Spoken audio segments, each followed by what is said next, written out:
What's up, guys? It's Mr. Jamvid, and today we are back. And we have the week number 4. Yep, week number 4 battle of the week. You're gonna get 2 this week because I'm actually late.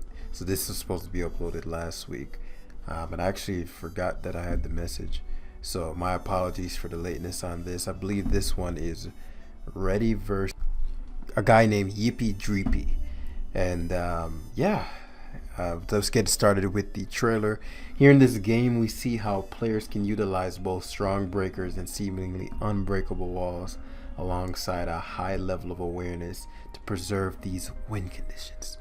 We get a great battle for positional advantages from both players with strong mid-grounds and risk prevention from start to finish. Sometimes predictions aren't needed. Making solid plays around your most valuable Pokemon are all you need to claim victory. Shout out to JG for another splendid trailer. Man, I love y'all, man, honestly. The Academy just kind of, just a huge shout outs to everybody that handles the Academy Premier League, man.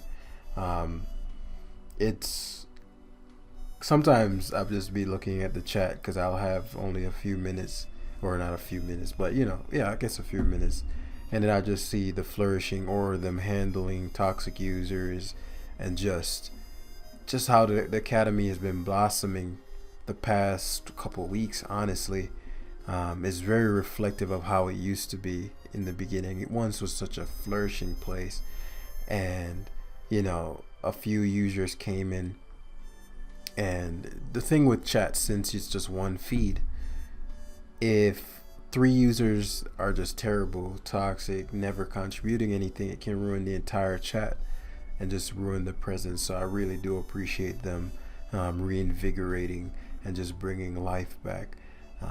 So just everybody, yourselves, much love, and I really do have love for y'all. Like, it's crazy. But yeah, so we're gonna have something very unique today, because this is a tier I have not played in forever, Gen 3, and there's no team preview, so I'm not even sure what the hell's about to happen. But let's get into it as Tyranitar versus Tyranitar starts. Now, I remember briefly T-Tar used to have, I think Dragon Dance existed in Gen 3. I believe you could crossbreed them. I don't recall exactly, but I do believe Dragon Dance existed. But Tyranitar used to love running Choice Band. And I think it was just Choice Band. Choice Scarf didn't exist. Choice Specs didn't exist. And so, Choice Banded Earthquake would hurt, as both switch out into their defensive checks to say, yo, slow down, Brody. I'm not about to get destroyed. And Swampert a defensive beast. Fortress is a defensive beast. And so they both go into their defensive beast.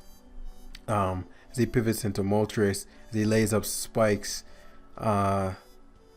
I didn't even know when I used to play, Moltres was a non-Pokemon. So this might be like either the metagame just evolved and Moltres is now something viable, or this is one of those like sort of unique picks. And if I recall correctly, Leftovers goes towards the end of the turn. So this is going to be just an experience for both of us. As he goes to Gyarados, Will-O-Wisp. That's unique. Will-O-Wisp, which makes sense if you're trying to bait in Tyranitar, Swampert, and Gyarados. Again, Gyarados is one of those mons you didn't see too much either. No, that's a lie. You'd see Dragon Dance, Hidden Power, Flying. Because water in Gen 3, moves are either special or physical. You don't have physical ghost moves and then special ghost moves. The entire type is one. So Ghost completely was special, I believe. No, Ghost was physical. Ghost was physical. I remember that because Gengar couldn't run Shadow Ball because it's physical. Ghost was physical. Ghost had to have been physical because I remember Slacking running Shadow Ball. Ghost was physical. Water was always special. Fire was always special. Electric was always special. So Gyarados, with his high attack stat, actually does not benefit. And it's crazy to think that this was once a thing. Now that we have the split, it's just beautiful to see how the game has evolved. So a burnt Gyarados. I don't know why I expect this to have rest. Maybe it doesn't. So there goes the Hidden Power, Flying, I'd assume. I don't know enough about the game to know why hidden power flying was used there. It can't be rock. The water doesn't make sense because water is special. So I'm assuming it's flying. The reason I say that is not necessarily because it's a bad play, but it wouldn't have done anything to the Moltres. So I don't know enough about what Moltres is supposed to do. So I think leftovers goes before, as he whirlwinds. That's actually very wise because you get to find out what the opponent has in the back, and because there's no team preview, you really don't know what's going on. So Tyranitar is in. Ooh, Fire Blast! I love it. And Fire Blast is special, but fire as a type is special. I don't know if that's common, but that's super dope to see him eviscerate that Skarmory, which would otherwise be very difficult for Tyranitar to get past. So that was pretty cool. As Blissey is a crazy special wall. Blissey is just disgusting. If you didn't have, just disgusting. But on the physical side, you could, take it out. But it was just disgusting on the special side. Man, this brings back so many memories. So Gengar pivots. I don't remember enough about the Blissey moveset to know. Because, he doubles the Skarmory there, expecting likely T-Tar. Well, expecting something else. Or, because, Ari was just like a leftovers thing. Because it was okay, if you're going to double Skarmory, you have to have confidence that you can take on whatever the opponent pivots to, right? And Gengar is obviously not one of those Pokemon, so Gengar comes in. I believe Gengar Will-O-Wisp. Ooh, that was saucy. Oh, everybody's burning T-Tar because T-Tar is a common switch to Gengar. Obviously, Focus Blast doesn't exist. And I'm definitely not doing this justice, because again, I have not played ADV in so long, and in order to narrate a game properly and to have the context of why players are doing what they do, you have to understand the metagame. You have to have knowledge of the metagame. That's the first pillar of the 3 pillars: knowledge, skill, and awareness. So Will-O-Wisp, I don't recall Will-O-Wisp being super common when I played, and this was 6 years ago. So whatever, that's very cool. Swampert's burn, and I don't think Gengar had any grass moves. Even if it did, it didn't carry it. I don't think. Ooh, Hydro Pump. That's actually really game changing because he switched into Fortress instead of Gyarados, feeling pretty comfortable. So that's 2 mons running mixed sets to get by. I love the evolution, man, because Tyranitar likely surprised the Skarmory with a Fire Blast. Wasn't expecting that. And then the Swampert Hydro Pumps when the opponent felt pretty safe, going into Fortress to get up another layer of spikes and rapid spinning. So here comes the Gengar as Gyarados, right? Because if he expected Hydro Pump, he would have just went Gyarados first. So now Gengar can whack him with the Thunderbolt. So I wouldn't be shocked to see a Will-O-Wisp of his own come out to catch this Tyranitar. Nah, he just Thunderbolts. Okay, cool. And Levitate's still a thing. When Gengar used to really be a problem. Ooh, I forgot Pursuit. My nigga T-Tar, that's why you were in OU for so fucking long. But mind you, Pursuit, you're like, how the hell did he live that? Pursuit is special. Dark is special. So this technically a T-Tar has 2 special moves. So he couldn't even abuse Dark moves on this physical side. And T-Tar had one of the highest attack in the game at this point. This is way before everybody and their mom had 400 plus attack. To have 400 plus attack, you had to be Dragonite, Metagross, or Tyranitar. And 394 attack adamant was super high. What else? It was in the 400s. T-Tar, because I remember these because I remember playing the video game so much as a kid, and nothing would satisfy me more than seeing that. Having the perfect IV Tyranitar. This is way before I knew about anything called competitive. And to see the 403 attack and the evolution at level 55. I want to say 55 is when T-Tar evolves. I don't remember. Or 57, one of them. And just seeing the larva, the Pupitar. Dun, dun, dun, dun, dun, dun, dun, dun. Yeah, so too much nostalgia. So the Gengar is near dead. It might die as T-Tar rears its ugly head. They're both leftover stars. Steelix. I have never seen Steelix. That's some shit. All mons have been revealed, and I'm not sure which one is ready. I think this is ready from his avatar. But yeah, that's some cool fucking shit. The Steel is actually a problem right now. Because Swampert and Skarm, I wouldn't be shocked to see a double or a random Fire Blast come out. Now that would be okay, yeah, the double made sense. And Gengar is so fucking oppressive. I wouldn't be shocked to see a double the Tyranitar come out. Okay, just Thunderbolted. So Gengar, oh yeah, Fire Punch. Gengar used to use Fire Punch, Ice Punch, things of that nature. Well, I don't remember if it ran it in this. I think Ice Punch, because there's something for Ice Punch. Am I tripping? There's a reason.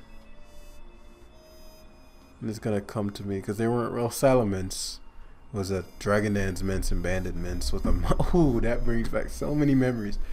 Might have to whip out the Gen 3 and start playing some. Hit me with some Gen 3 teams if you have any. Just hop on the ladder and play. So Gyarados, now that there's no Stealth Rock, so Spike is the only hazard. There's no Toxic Spike, Stealth Rock. It's crazy to imagine a generation without Stealth Rock. So flying types always escape, though nowadays they escape because of heavy duty boots. Yeah, this is. Yeah, I knew he had red. I was like, I don't know what it was. Maybe that's just the unconscious competence I had from back in the day. Maybe Gyarados ran Rest Talk DD. Because, obviously he gets shut down by Skarmory's Whirlwind. But yeah, this is a game because, obviously Fortress, when you get spikes up and there's a Gengar, it's so hard to defog's Rapid Spin. But he managed to get this Fortress in a great position because the Gengar has been Pursuit trapped. Right. People used to run Pursuit. What else ran Pursuit? I feel like there was something else with Pursuit to trap those pesky ghost types. It's bringing back so many memories. So Gengar, oh, it's Levitate. Right, yo, big brain shit. So that was actually a very big brain play because he could have easily just went for it. That was okay, I'm gonna call your bluff. Are you gonna go straight to Gengar, or are you gonna Whirlwind predicting me to predict your Gengar? Because if you Gyro Ball there, or whatever they ran, I don't remember. I don't even remember if Gyro Ball was in the game. I don't think so. I don't remember what Fortress used to run. But basically saying, because if the Fortress attacked there, the Gengar was done. And now he has to fear potential Fire Punch, likely going to go to Tyranitar / Gyarados. Yeah. His Tyranitar is a huge issue. Gengar. Whoa. He switched. Well, he predicted EQ for sure. But I think he couldn't have predicted Skarm. Or else he wouldn't have gone to, he would have just Fire Blasted. Or that was a mid ground of like, okay, well, I'll see you. I'll switch it on to EQ. So Steelix doesn't get punished. Because the Gengar can't do anything. Well, Focus Punch Gengar was a set. So that, I think. I want to say Focus Punch Gengar was a set. Oh, he had the Dougie in the back. All right, this brings back so many. You always had to scout for the motherfucking Dougie. Right. You always had to scout for the Dougie and the Magneton. Yo, this is some shit. This is bringing back. That's why the fuck he's dodging around so much with his Tyranitar, because he's like, yo, I feel like he has the Dougie in the back. And so now, if his banded Dougie like it should be, this Blissey's gonna die. Yeah.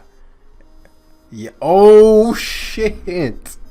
One, I didn't expect Ice Beam to kill, but also I did not expect Blissey to tank the EQ so fucking well. Wow, that was exciting. You're like, yo, Jan, that happens all the time, but I don't recall Dougie. I don't even think in modern day Dougie dies to Ice Beam at 84, unless that has some special attack investment, which is very, very much probable considering the generation we're playing. So that was actually a really big kill because Tyranitar's removal and Blissey's removal is Gengar. Like, Gengar just eats the team alive. So it's hard to. I don't know enough to know if, like, okay, Ice Beam is not common on Blissey. So he expected to trap the Blissey there and still have his Dugtree alive for T-Tar. Because otherwise it'd be more profitable to guarantee kill T-Tar, like trap T-Tar first and then trap this Blissey second.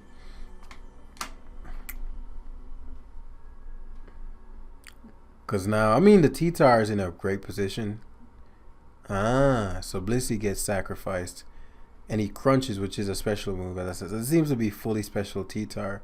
And I don't think the Blissey was expecting the T-Tar to be faster than the T-Tar, because otherwise it would have just soft-boiled it, right? I mean, if it's a fully special Tar, you'd expect Rock Slide, and Rock Slide would have done a number, but... And Sandstorm can't go away, by the way, so once it goes up, it's up. I think Rain Dance still had a time limit, but the ability ones did not. So it's not like you Rain Dance and it stayed forever. But also, you didn't have any other weather other than sand, because the only Kyogre and Groudon had the other weathers. Yeah. And Hail didn't exist, because Abomasnow was the first. Hail existed, but I don't think Hail as an ability existed. So Moltres is an interesting one. Moltres, he must be substitute. It must be sub protect or something like that. Or you just baiting and switch, right? That makes sense. I think Crunch dropped special defense. Don't quote me on that. I think Crunch dropped special defense back then. I wouldn't be shocked to see an EQ come out. Oh, Fori. This is an interesting one because still the same situation. Unless this T-Tar has a fire move. Does he go back to... Okay, so it was Hidden Power Bug. And now it dies to Sandstorm. I think that's the thing. Sandstorm goes before Leftovers. I think Modern Era Leftovers goes before Sandstorm. So now he can Rapid Spin. Moltres should come out. Gyarados, yep. And now things are getting interesting. He has two pretty solid Gyarados answers, but they're only as solid as... Well, T-Tar is the only solid one because Skarm can only Whirlwind. So a last mon Skarm... Because I think... Actually, no. Skarm can counter. Skarm ran counter as well, if I recall correctly. So it'd just be like a PP stall fest, I suppose, which is a win con. But you know, take that however you want to take that. But right now, the Gengar is a huge issue, huge issue, because T-Tar has to come in on spikes. Oh shit! So he expected Skarmory to come out there. And he would have gotten a free Rapid Spin. A Rapid Spin would have been clutch because that forces Skarmory in. But now, it was a pretty low risk play. The Moltres Hidden Power, that's probably Hidden Power Grass. Yeah, that's probably Hidden Power Grass for Swampert. Flamethrower Hidden Power Grass. He's probably going to go. He predicted the double again there. As Reti is like, no, I'm not fucking. So it's not Sleep Talk.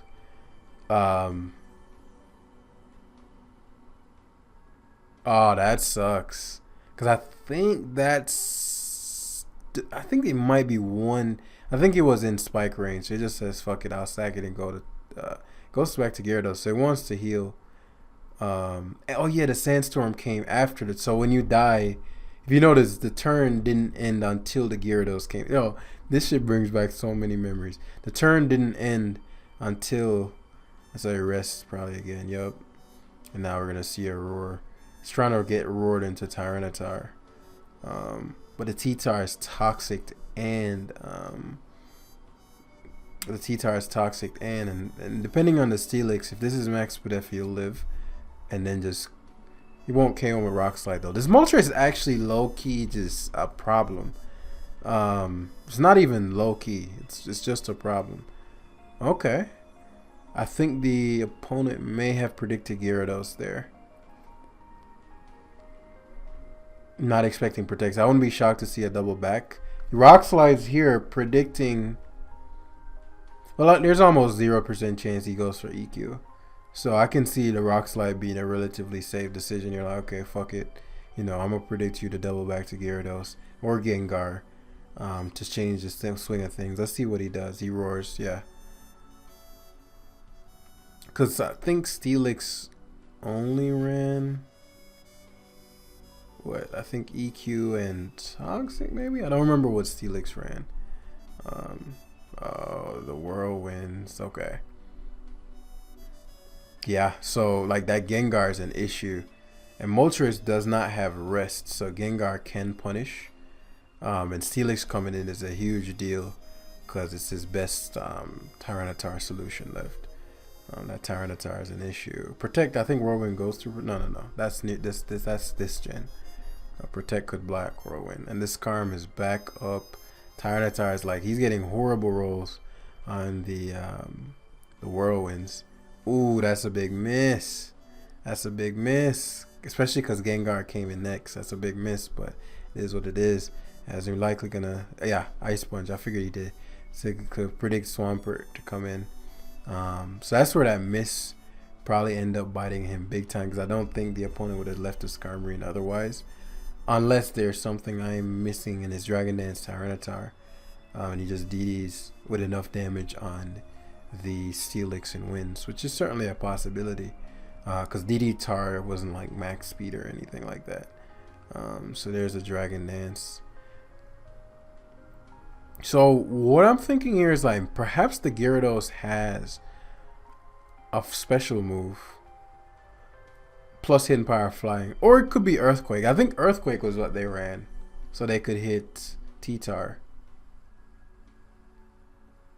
Yeah, this might be like a PP stall. Fire Blast again, misses. Doesn't matter that time. Well, matters, but not very much. Tyranitar obviously would have taken next to no damage. Should be EQ coming out or I'm surprised how much that crunch did. It's a good debt fodder there. There's the EQ. This Gengar is obviously not in the advantageous position. Oh, right. Will-O-Wisp. That did nothing actually. Actually a really good Will-O-Wisp there. This Gengar is an issue. This Gengar might just win the game for him. Ooh. I knew this Gengar would be an issue. I'm surprised by the Moltres decision there. Over just Rock Slide spamming. I mean, you left a T-Tar in anyway. So what were you... I wonder what he was expecting there.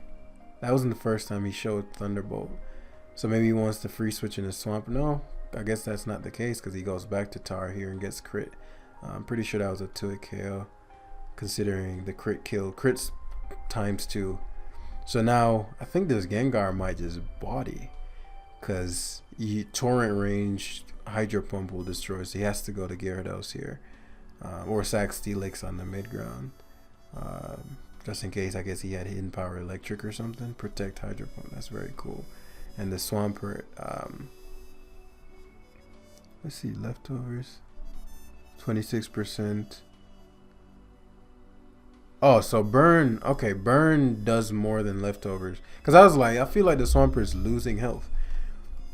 Yeah, I think Earthquake is the other move. And he just Dragon Dance spams until... Well, he could just spike again. Okay, yeah, Gengar wins now. Wow. This Gengar was fucking well played, because the Blissey just shut it down completely. Unless it's like, again, you know, like a Focus Punch. I don't remember enough to know. But well, the Skarm can't roost. Rest maybe? His rest what? That actually did nothing with Thunderbolt. He's saying GG because he realizes that the game's over. Hidden Power Flying was no joke. Because he Hidden Power Flying Swampert to kill it now. Dies to spikes anyway. And then obviously Skarmory can't beat Gengar. And so, very, very intense game. I really love it. Brings back memories on how much fun ADV was. That Dug Trio play, again, you know, for you ADV players out there, please inform me on why the Blissey didn't heal. Was it just a case of was Toxic actually the best player? Or was it a case of he didn't realize he was faster than T-Tar and didn't softball? Because I think softballing with the Blissey would have been a game changer versus this Gengar, especially now that he KO'd the Dug Trio. Yeah, Skarm Bliss lives, but Gengar is a pain in the ass. And that is it for today, guys. Hopefully you all enjoyed. Hit the like button and join the Academy down below. We have something called the Academy. It's slipping my mind. Invitational. You see how fancy that sounds? The Invitational. You are now invited to the Invitational, and only active present users are welcome. Click the link in the description down below. I promise you won't regret it. I'll see you in the next one. Peace.